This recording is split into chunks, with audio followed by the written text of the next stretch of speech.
Hello there, Patrick Roy with Condo Living number 21 series. Well, what are we going to talk about today? Well, the first thing I'd like to talk about is the drains. It seems like all our drains are in the highest spot on the floor and water doesn't run uphill, so we have some issues with that. So we'll be talking about what we're going to do about the drains. We'll talk about our glycol system. We did talk about it a bit more when we were in the plunge pool mechanical room. We are going to show you where the tanks are and give you some more information on the glycol system. Also to the HVAC with our plumbing and also our piping in there. We need to do some work to get them labeled properly so we know what's in those pipes, where are they going and where are they coming from. So that's going to be something else that we'll be covering in this one. The other thing we'll be talking about is the scrubbers that we have in there that we are just before the pumps. We want to show you that what we got to do to keep them scrubbers, or some people will call them screeners, out and clean, and they have a certain micron size in the scrubbers or the screeners. We'll talk about that along with some of the filters that we change on a fairly regular basis. We also have a bag filter in the boiler room. The reason for that is that when they put the system in place, they actually did not purge the pipes, and so the pipes have an oily substance in them to prevent them from taking and rusting and corroding, and they are supposed to be cleaned out, purged, and then they'll be rinsed before they actually are put in use. That didn't happen, so in order to save us a lot of money on taking all of that out, we actually put a large bag filter in to take the oily substance out, but to save the inhibitors, and that will save us a fair amount of money. So that is another thing that we will be showing you there. The other thing is we're going to be covering is also the insulation that was done in the very beginning, but to some of the service providers were actually opening up the insulation on the pipes and it was not put back in place. So we're going to have to work on that to get it back in place as well. So those are the things we're going to be covering in Series 21. Thank you very much. I'm glad you come along with us. We're going to leave the boiler room for a minute and go back over into the plunge pool mechanical room and look at the glycol system for a minute. We have two relatively small glycol tanks there. Okay, this is a small tank that we have. It's got glycol in it, and this here glycol goes to our ramp that goes up out of our Parkade, but it doesn't go down our driveway. And it also covers the deck around our plunge pool. This is done by two closed loops in the boiler room. One for the ramp and one for around the pool. I say that the glycol is doing the ramp. It's a fairly steep ramp that we have up here. I'm just going to show you where the glycol comes over, and you'll notice I can take the that aluminum cover off, and that's where most of the it tees off and goes into the ramp. I'm just going to go up here a ways, and you'll notice that if you get a lot of snow and ice, you still got to be careful, because by increasing the heat isn't going to do as much as what you would need is more lines and to be able to be more effective. A good example is a metalworking shop where they can use a plasma cutter that will go up to a temperature about 40,000 Fahrenheit, but is so concentrated it will not heat your home. The temperature of a plasma cutter is actually even hotter than the temperature of the sun. You get some bad weather where you get cold and snow and then traffic coming up on the ramp.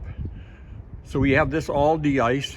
But the driveway is not de-iced. I thought it was de-iced because you could see where it was melting down the road, but that is just from the heat coming up from the Parkade.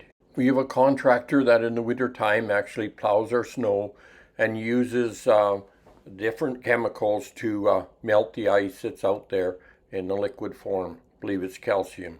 I'm just at the top of the ramp now, and I'll show you how that the mirror will help you. You'll notice now, focusing on the mirror, you can see around the corner. You can see the driveway as you're coming, so you know if there's issues with the ramp. So don't count on technology and different things like that The human brain is still superior. So you'll notice there, and you see the door down there, you see the ramp clearly.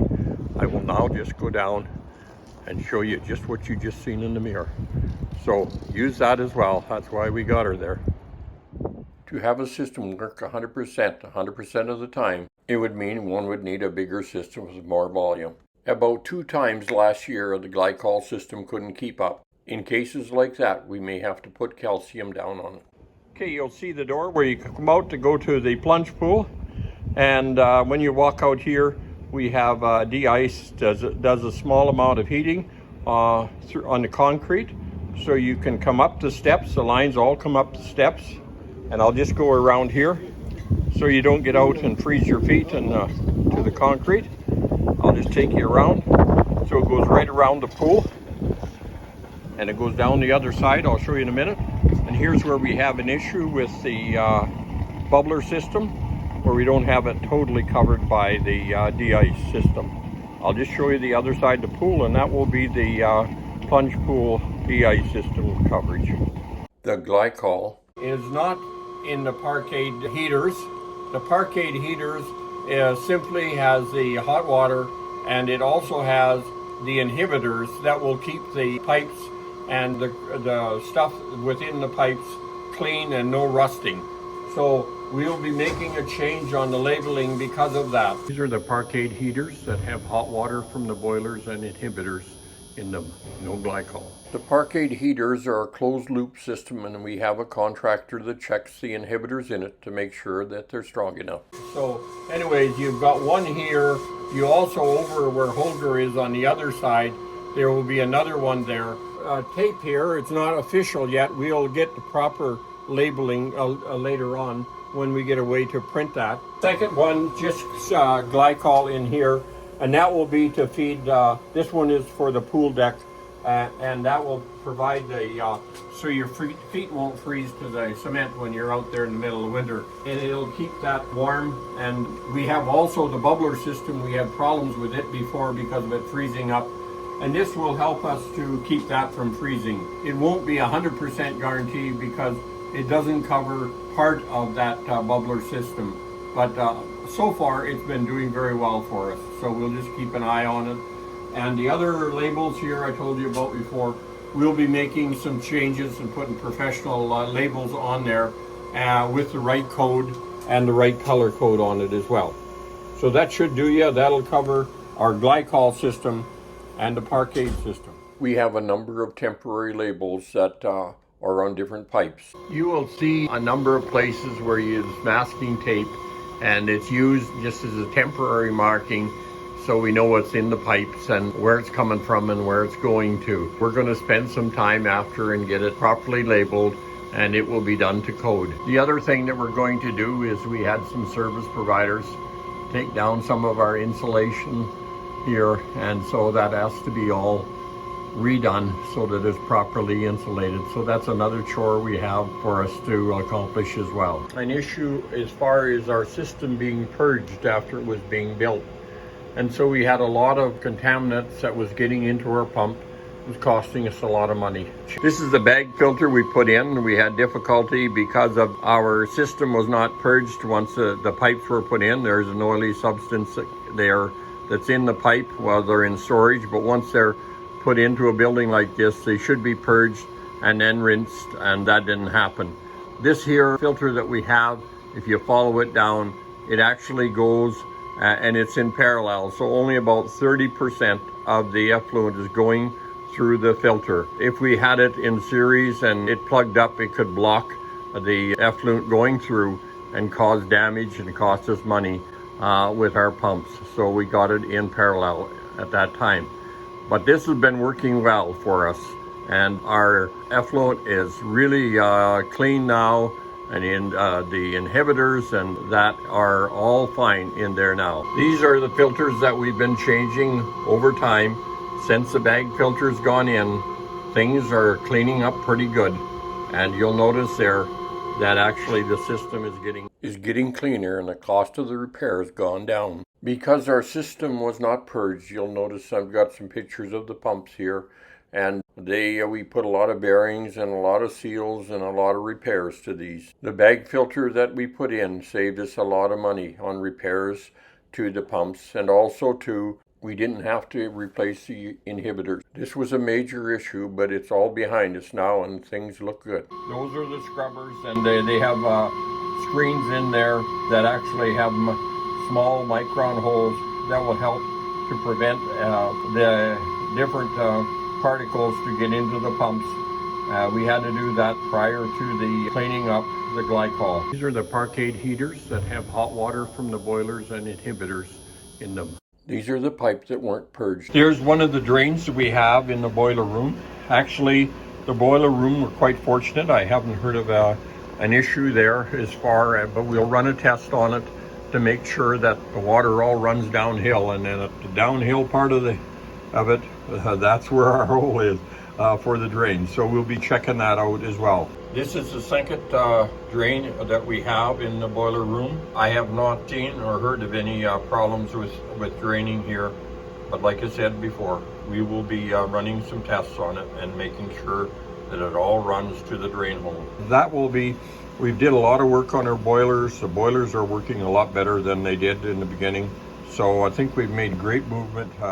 And we'll get the labels done as well. It's quite easy just to order them, the tags that you need for marking the piping, but it's very expensive. So we're going to see if we can find a way that we can get and make our own professional colored tags and print on them ourselves. And we'll find out whether that's going to be successful over time. If anybody's got any ideas on that, by all means, let us know. The issue that we have with the boiler room is it was not properly vented the way it could be, and so we had to put some vents in because we had more heat in here than what should have been, so it put more stress on the mechanical stuff than we should have had.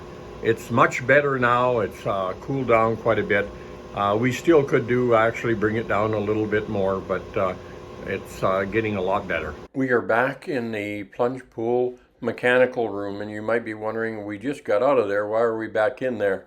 Well, there's a heat exchanger that comes from the boiler room and goes through the wall. You'll see it there right now with the two round gauges on the right hand side of the screen, and the water will come through there from the boiler room into the mechanical room, and it has to be used in the mechanical room for the DeIcer system. Because it comes through the wall and is now in the plunge pool room, mechanical room, that it has been affected by the muriatic acid and chlorine as well, and there's rust there, and because of that, that's some more rust that we will have to look after, and slowly we will be making the changes there of the fittings that are all been affected by the acid. The other thing is, most of the gauges have already been changed, but the ones that haven't will be changed somewhere down the road because they're going to give up on us. It certainly affects the gauges. This is one of the locations where we have one of the heat wells